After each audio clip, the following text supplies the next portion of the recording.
malam Bapak-Bapak. Bung Jering. Selamat malam. Ya. Bung Aiman. Ya, saya langsung menuju ke Anda, Bung Jering. Bung, ya, silakan. Anda punya tudingan bahwa COVID-19, Corona yang luar biasa saat ini, berbulan-bulan kemudian ada dari Januari di dunia dan kemudian mampir ke Indonesia dan membuat hari ini kita melakukan atau menjalani kehidupan yang sering dikatakan sebagai a new normal, sebuah kenormalan yang baru. Dan Anda menuding bahwa itu adalah sebuah konspirasi? Anda punya data? Ada. Silakan. Ya, jika Anda, oke, gini, saya balik lagi ke pola pikir ini ya. Masyarakat Indonesia percaya sama agama nggak? Mayoritas. Masyarakat Indonesia percaya sama Tuhan nggak? Mayoritas. Oke, saya berani bilang agama itu salah satu teori konspirasi juga karena tidak ada bukti-bukti sains. Kita bicara COVID dulu sebentar. Ya, tapi ini kita bawa mindset kita agar lebih luas lagi. Jadi agar orang-orang tidak langsung mengira teori konspirasi itu adalah sebuah hal yang halu. Kalian tidak bisa double memakai standar ganda, menuduh orang yang percaya teori konspirasi adalah orang yang halu atau orang yang bodoh segala macam. Tapi Anda masih sangat percaya sama agama, sementara agama semua itu apakah ada data faktualnya? Tidak ada kan, semuanya masih berdasarkan katanya. Jadi oke, saya punya bukti kenapa terlalu banyak kebetulan dan tidak ada kebetulan di dunia ini yang terjadi terus menerus. Kalau terus menerus itu bukan kebetulan namanya, tapi itu namanya pola. Jadi kalau kita nyari sejarahnya Rockefeller, Bill Gates, mereka sudah sangat sering membicarakan hal ini. Salah satunya ada event 201, event 201, mereka mensimulasikan bagaimana bencana ini terjadi, persis seperti apa yang terjadi sekarang. Itu bisa dicek di semua platform informasi. Lalu ada yang namanya Rockefeller dokumen Rockefeller, itu diterbitkan tahun 2010, di mana tim Rockefeller bekerja sama dengan Bill Gates membuat sebuah dokumen, sebuah skenario tentang bagaimana situasi sekarang ini terjadi, dan di sana disebutkan persis kota pertama yang akan melakukan lockdown adalah Cina. Lalu kota-kota lain akan menirunya. Lalu ketika lockdown dilakukan, akan terjadi sebuah proses integrasi semua sistem akan menjadi kayak. Ini maksudnya sebuah buku ya? Ada buku itu ya? Ada dokumennya rilis di www.education.edu. Oke, itu di sebuah buku juga pernah ada, bahkan ada film juga, The Contagion juga yang menceritakan hal serupa. Anda meriset dari hal-hal tersebut, termasuk internet? Internet salah satunya, tapi saya punya tato konspirasi di dada saya ini. Saya sudah tertarik sama dunia, saya bikin tato ini tahun 99, karena saya menemukan beberapa buku waktu itu, salah satunya buku Noam Chomsky. Lalu hal-hal yang terjadi sekarang, termasuk bom Bali, termasuk kejadian 9/11, semua itu saya rangkai, saya pertemukan titik-titiknya, karena banyak banget ada dot-dot yang orang yang tidak terlalu mengikuti, mereka mungkin akan mikir, oh ini cuma ilmu cocokologi segala macam. Tapi if you really dig deep, kalau Anda gali lebih dalam lagi, kamu sambungkan semua titik-titik fenomena-fenomena yang membuat dunia ini berubah secara global. Itu nama yang sama akan muncul berkali-kali. Oke, saya tidak menangkap apa yang Anda sampaikan. Jangan-jangan ini halusinasi Anda. Di mana COVID-19 yang Anda katakan sebagai konspirasi? Jelaskan kepada saya bahwa ada teori konspirasi yang jelas bahwa ada COVID itu sebuah konspirasi. Di mana? Saya berikan Anda kesempatan tadi sekitar 2 menit, saya belum mendapatkan benang merahnya. Benang merahnya Anda bisa cari ke media-media yang tidak, Anda bisa cari ya. Salah satu nama dokternya, Dr. Kaufman, oke? Andrew Kaufman, Dr. Rashid Butar, ada di Indonesia ada Dr. Indro, itu beberapa. Ada Dr. Ibu siapa namanya mantan Menkes? Siti Fadila. Iya betul. Orang-orang tersebut, sosok tersebut adalah sosok-sosok yang selama ini melawan narasi global yang ditetapkan oleh WHO untuk menakut-nakuti rakyat, dan mereka tidak pernah dapat jatah untuk tampil di media mainstream seperti ilmuwan-ilmuwan yang lainnya. Kenapa mereka tidak pernah mendapat jatah? Mereka bukan orang bodoh loh. Dr. Andrew Kaufman itu bukan orang bodoh. Dr. Indro bukan orang bodoh. Ibu Fadilah mantan Menkes bukan orang bodoh. Kenapa mereka tidak pernah mendapat jatah tampil di mainstream media? Karena ada narasi besar, kita semua tahu, mainstream media semua dimiliki di dunia ini, semua mainstream media dikontrol oleh kekuatan yang sama. Ada 5 kekuatan besar. 5 kekuatan besar itu mempunyai ratusan anak perusahaan untuk menciptakan ilusi ke masyarakat jika masyarakat itu punya pilihan. Padahal sebenarnya masyarakat tidak pernah punya pilihan karena narasi besar yang dianggap oleh media-media mainstream selalu sama. Takuti masyarakat ulangi kebohongan yang terus-menerus sehingga dia menjadi realita seperti yang dilakukan Nazi zaman dulu. Itu ada bukan Noam Chomsky ya, konstruksi realitas. Tapi saya ingin bertanya, sederhana sesungguhnya. Di mana konspirasi COVID-19 yang Anda tudingkan? Sesederhana itu pertanyaan saya. Ya, konspirasi ada banyaknya angka yang tidak sebenarnya, permainan angka jumlah korban. Salah satu saksinya, sukses nyata, kru drum saya, namanya Rizwan. Dia alergi makan cumi, saya ajak makan cumi di Ubud ya. Sekitar minggu lalu saya ajak makan cumi di rumahnya Wayan Gendo, teman saya di Ubud. Dia pertama kali makan seafood, tidak pernah makan seafood seumur hidupnya. Besoknya dia alergi, dia cek ke rumah sakit, saya lupa namanya. Dia di swab test. Masuk akal nggak? Orang alergi cumi di swab test, dan dia harus bayar 850.000. Dan banyak dokter di Amerika sudah banyak bersuara, dokter-dokter di Amerika sudah banyak bersuara. Rumah sakit di Amerika dibayar untuk menaikkan angka jumlah korban. Jadi dokter-dokter dijanjikan bayaran jika mereka memberikan di sertifikat kematian itu sebagai korban COVID. Meskipun penyebabnya bukan COVID itu. Tunggu sebentar, apa relevansinya kenaikan angka COVID dengan teman Anda yang di swab test? Kan hasilnya negatif teman Anda. Ya, kebetulan dia negatif.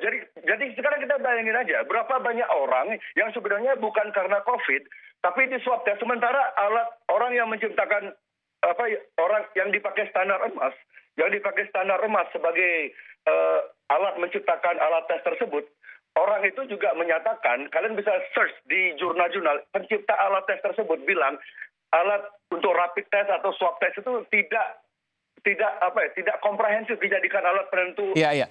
Sebentar, ini tidak fokus, tapi saya ingin tanyakan. Tadi Anda menudingkan bahwa COVID-19 merupakan konspirasi karena angkanya dinaikkan. Ini maksudnya angka positif kan? Sementara Anda mencontohkan teman Anda yang hanya alergi di swab test dan hasilnya negatif. Hasilnya negatif tidak berkontribusi terhadap angka positif pasien corona. Jadi apa kaitannya? Kaitannya adalah, kan tidak semua orang seberuntung kru drum saya. Dan seperti saya bilang tadi, alat tes COVID itu tidak absah gitu. Jadi dia itu tidak akurat. Jadi gini loh Mas, ilmuwan di negara maju ya, ilmuwan di Amerika, ilmuwan di Eropa, mereka masih belum sepakat tentang keabsahan alat tes ini. Kenapa kita di Indonesia harus tunduk sama apa kata WHO, sementara WHO dikontrol oleh Bill Gates. Bill Gates itu bukan dokter. Ngerti nggak? Ini ada dua data yang saya harus tanyakan. Anda menganggap bahwa alat tes corona, swab test tadi, PCR itu ya, itu tidak valid. Tidak. Terus kemudian Bill Gates yang mengatur WHO. Nanti saya akan tanya yang kedua, tapi saya ingin bertanya pertama dulu. Dari mana Anda punya data bahwa swab test PCR itu tidak valid? Karena banyak sekali orang yang dites ternyata setelah hasilnya positif, ternyata dites lagi hasilnya negatif. Itu banyak sekali dan itu jarang diangkat sama media mainstream. Itu swab test atau rapid test? Karena ada dua tes. Yang sering ada false negatif dan false positif adalah rapid test, bukan swab test. Swab test dan rapid test itu hasilnya keduanya itu tidak valid. Itu banyak menimbulkan kesimpang siuran informasi, tapi media selalu dengan gampangnya membawa narasi jika jika swab test itu hasilnya sudah 100%. Sementara ilmuwan-ilmuwan di negara maju yang jauh lebih pintar daripada ilmuwan di Indonesia, mereka aja belum satu suara. Tapi kenapa Indonesia sangat takut sama WHO? Emang WHO itu siapa sih? Bill Gates itu siapa? Kenapa kita harus tunduk sama mereka? Itu saya nggak ngerti. Oke, saya ke Bung Hermawan. Bung Hermawan, betul bahwa apa yang disampaikan alat swab test, kita nggak bicara rapid ya. Tadi sebutkan rapid memang salah. Ada false negatif, ada false positif. Tapi swab test PCR itu juga tidak valid, banyak salah.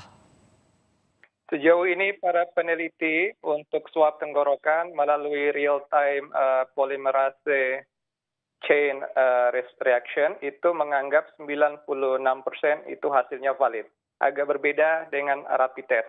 Kalau rapid test itu memang false negatifnya tinggi, itu sekitar 36% efektivitasnya. Tetapi rapid test penting untuk mitigasi sebagai bahan penelusuran awal untuk lebih precise dalam rangka pendeteksian mereka dengan COVID positif. Begitu, Bung Aiman. Jadi 96% yang melalui swab test atau PCR itu hasilnya valid.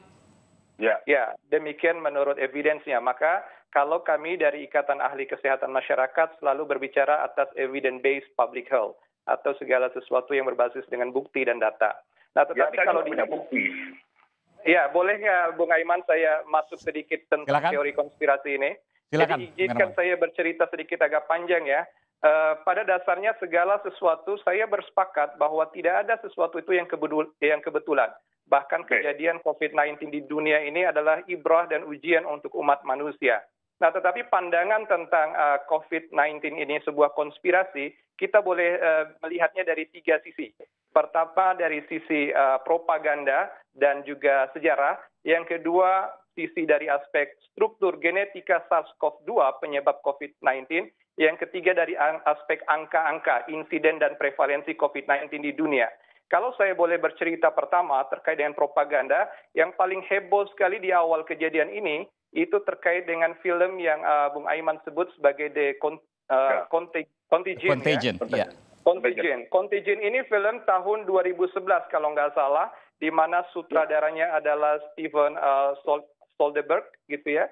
Soderbergh. Nah ini. Oke, Steven Soderbergh ini sudah diwawancara dan diteliti oleh media di Amerika. Kenapa dia mengangkat film itu? Apakah betul akan terkait dengan kasus atau penyakit baru yang diprediksi? Tetapi dia mengakui bahwa film ini berangkat dari pengalaman SARS yang muncul tahun 2002 yang mewabah di dunia.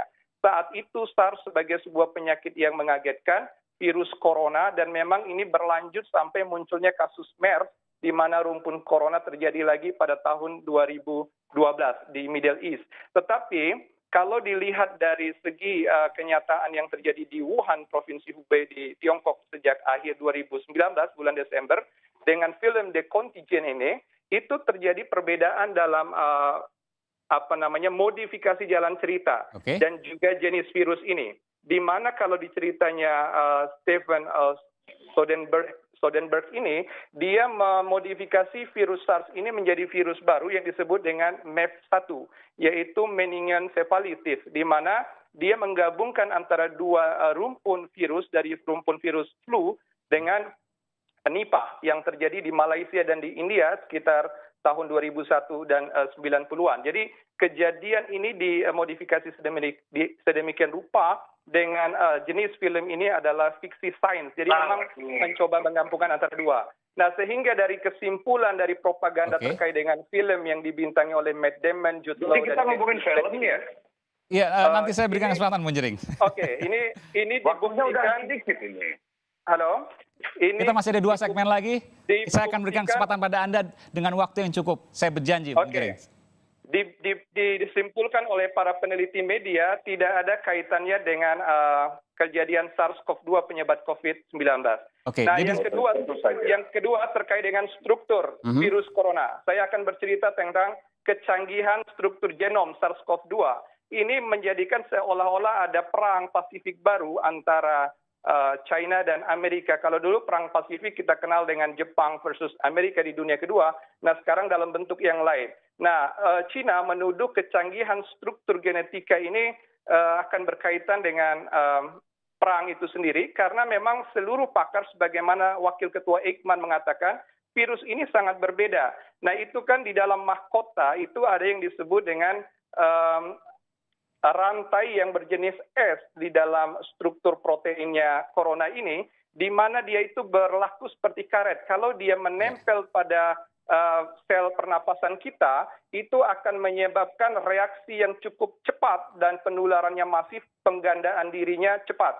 Karena bagian dari jenis protein RNA. Oke, intinya bahwa ini virus baru yang kemudian tidak pernah muncul sebelumnya. Jika ada tadi Anda katakan film itu kaitannya ke SARS sebelumnya. Ini menjawab apa yang kemudian ditudingkan. Termasuk juga tudingan konspirasi yang baru oleh Bung Jering. Kita akan segera kembali saat lagi. Nanti saya akan ke Bung Jering. Saya paham Anda sudah tidak sabar untuk menjawabnya. Kita akan segera kembali saat lagi, saudara.